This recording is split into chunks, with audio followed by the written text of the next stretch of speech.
नमस्कार, मैं डॉक्टर क्षितिज एक बहुत ही इम्पोर्टेंट और अलार्मिंग मुद्दे पे आज आपसे एक डिस्कशन करना चाहता हूं। बहुत बार आप में से लोगों ने ऑनलाइन सर्च किया होगा और पाया होगा एक स्टेम सेल थेरेपी बच्चों में एडवाइस की गई है। आमतौर पे हम सभी लोग इसके अगेंस्ट में रिकमेंड करते हैं। देयर आर गाइडलाइंस जो कि कहती हैं कि ये नहीं होना है, इससे कोई लाभ नहीं है। बट आज मैं आपका डिस्कशन एक इसकी भुक्तभोगी फैमिली से कराने जा रहा हूं, जो आपको अपना एक्सपीरियंस बताएंगे कि किस तरीके से ये फंसे और एक नहीं इनका कितने बार ये स्टेम सेल किया गया, कितना इनका पैसा लगा और क्या उसके बाद इन्हें कुछ लाभ मिला। तो एक ये डायरेक्ट पेशेंट के मुंह से ही सुनिए उनका अपना एक्सपीरियंस। मैडम, अपना नाम बताइए प्लीज। मेरा नाम है स्मिता पांडे और बेटी ध्रुविका द्विवेदी 6 साल की बच्ची है।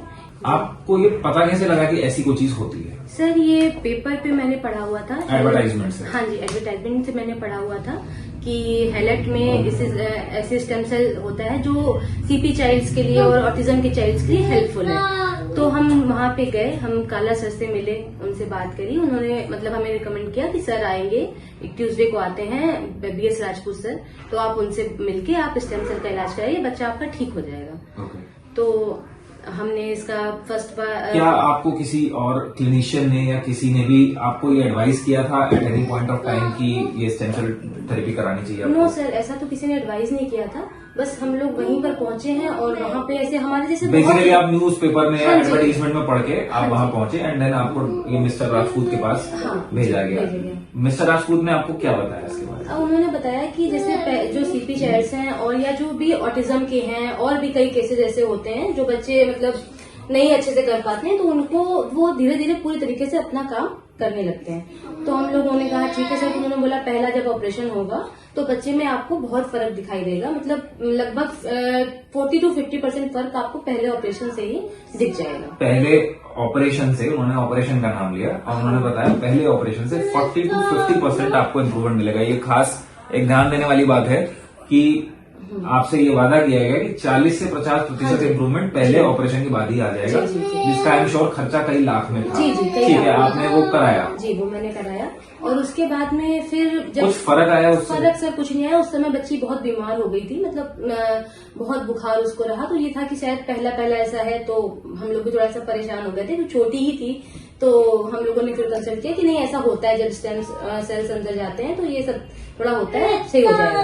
फिर अच्छा हम लोगों ने थोड़ा इम्प्रूवमेंट देखने की कोशिश करी कि बट आपको कुछ मिला नहीं? कुछ समझ नहीं आया। 3 महीने में भी नहीं समझ आया। फिर उन्होंने 3 महीने के बाद विजिट करने बोला था। क्या ये एक्सपीरियंस आपका ऐसा था जैसे स्टेम सेल कराने से पहले बिल्कुल बच्ची थी, बिल्कुल बाद वैसे में ही थी? हाँ, वैसे कोई ही। जैसे हुआ ना हुआ बराबर ही हाँ, था? बराबर ही था। ओके। तो फिर उसके बाद हम पहुंचे तो उन्होंने बताया अपना कि सर हमें तो कुछ इम्प्रूवमेंट ऐसा नहीं दिख रहा। तो मैंने बोला कि देखिए कभी कभी बच्चों में ऐसा होता है कि दोबारा जब आप कराओगे तब आपको समझ आएगा। तो अभी बट उन्होंने, मैं आपको सॉरी इंटरप्ट कर रहा हूँ, कहा तो आपने उन्होंने आपसे था कि 50% इम्प्रूवमेंट फर्स्ट के बाद आ जाएगा, बट अभी टॉपिक चेंज होके पहुंचा कि अब आप सेकेंड टाइम जब कराओगे तब चेंज आएगा। हाँ जी। अभी आगे सुनिए।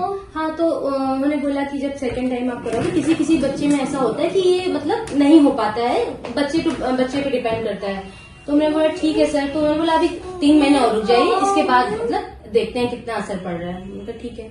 फिर भी हम लोगों को कुछ ऐसा समझ नहीं आया। फिर उनकी तरफ से कॉल आया कि मैम आप सेकंड वाला कब करा रहे हो, आप करा लो बेटा, सेकंड वाला आप कब करा रहे हो, आप करा लो, तो बच्चा आपका जल्दी थोड़ा सा रिकवर करेगा। तो फिर हम अच्छा, उन्होंने कॉल करके आपको बुलाया? हाँ। At any point of time उन्होंने आपसे डिस्कस किया टू मीट अनदर डॉक्टर जो आपको बता सके कि बच्चे की ग्रोथ और डेवलपमेंट के लिए आपको क्या करना है? और उन्होंने क्या आपको एग्जिस्टिंग ट्रीटमेंट जो आपका चल रहा था वो कंटिन्यू रखने की सलाह दी या उसको बंद कर दिया? नहीं, उन्होंने ऐसे मतलब ये बोला कि ये दवाएं जो चल रही हैं, जो उन्होंने दवाएं चलाई वो तो सारी वही थी, मतलब लगभग सेम ही दवाएं थी।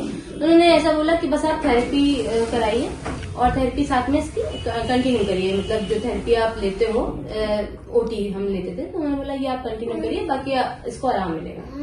तो हम लोगों ने सेकंड बार भी वो चीज कराई और कराने के बाद में फिर हमें कुछ समझ नहीं आया। तो हम लोगों ने फिर 1 साल का गैप, मतलब हमारा थोड़ा सा फाइनेंशियल भी टूट गए थे हम आपके लोग। फाइनेंसेस भी काफी ओबियसली हाँ, तो हम लोगों का ये हुआ कि नहीं अभी समझ नहीं आ रहा है। फिर उनकी तरफ से बहुत बार ऐसे कॉल्स आए कि नहीं आपको अच्छा, 2 बार कराने के बाद भी रिजल्ट नहीं आया रिजल्ट एंड है। आपको फाइनेंशियल इश्यूज भी हुए और जी। ऑन टॉप ऑफ दैट आपको थर्ड बार के लिए भी जबरदस्ती बुलाने के लिए कई कॉल्स किए हाँ गए। कि तो फिर ये हम लोग एट एनी पॉइंट हम नाम नहीं जी, लेंगे जी। बट जिन्होंने आपको बोला था इनसे कराओ, जी जिनके पास आप पहले गए थे, जी, जी। क्या उनसे आपने मुलाकात करने की कोशिश नहीं की कि सर हमने आपने मुलाकात करी, हमने उनसे भी मुलाकात करी तो उन्होंने बोला कि नहीं बच्चे में बिल्कुल बहुत सारे बच्चों में इम्प्रूवमेंट आया है, हम आपको मिलवा क्या, सकते हैं। बहुत सही, मेरा अगला क्वेश्चन यही था, क्या ऐसा कोई भी बच्चा आपको मिला जिसमें इम्प्रूवमेंट आया?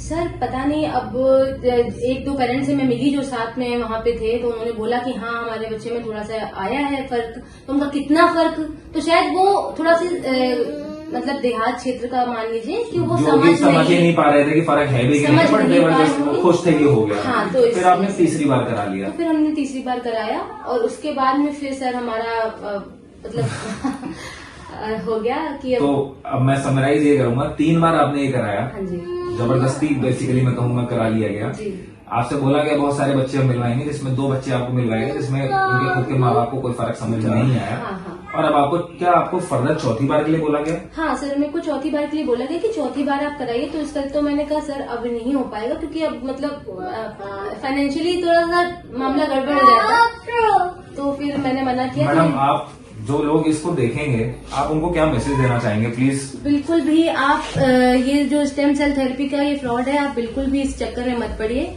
और जो आपके फिजिशियंस आपको सजेस्ट करते हैं प्लीज आप उन पे ही फोकस करिए। Thank you.